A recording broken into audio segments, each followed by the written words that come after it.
Hi, Assalamualaikum.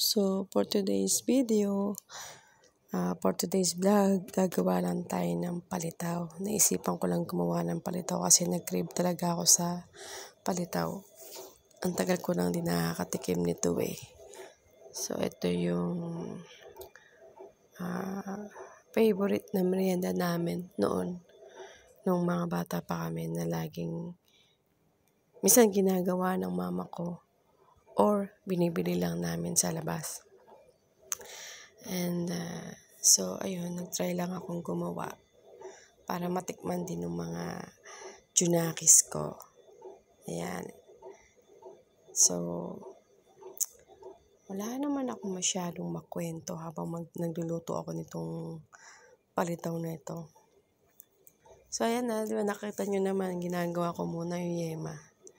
So, kung gusto nyo, kung yema lang kainin nyo, pwedeng, ayan, meron na kayong yema. Ayan.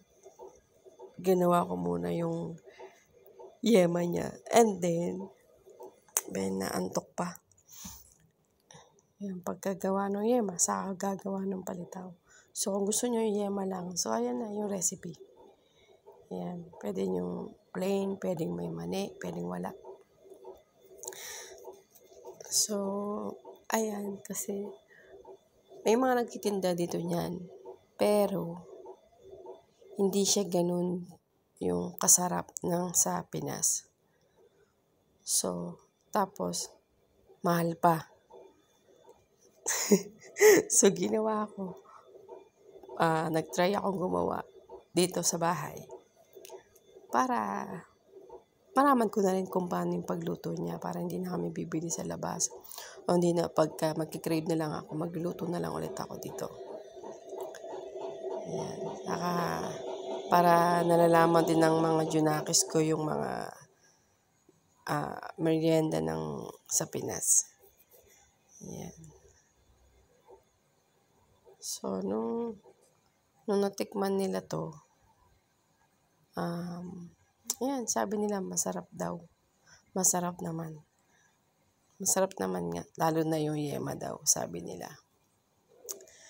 So, after nito, ano naman kaya ang gagawin ko? Merienda. Nanantok pa. Gusto ko yung kunchinta naman. So, yung kunchinta naman ang gagawin ko next time. Yan, yung kunchinta. May mga gamit na rin ako galing Pinas. So, thank you sa sponsor So, ayun, pagka next na gagawin kong merienda, so try natin yung kunchinta. Yan, masarap din yun. Tapos yung may dulce de leche. Yun, masarap yun. And tapos, ano pa ba? Basta susubok tayo ng mga ibang yung mga merienda na sikat sa Pinas. Na talaga namang hindi nakakasawang kainin. Ayan. So, magluluto ako ng next time. So, yan. Nakikita nyo naman yung procedure kung paano paggawa. Andiyan na. So, ako nagbo-voice over lang. Medyo, medyo antok na voice over. So, ayan. Lagyan nyo muna siya sa malamig na tubig para hindi siya magdikit-dikit. So, ayan. Ready na. Ayan. So, ang sarap niyan, guys. Siyempre, gawa ko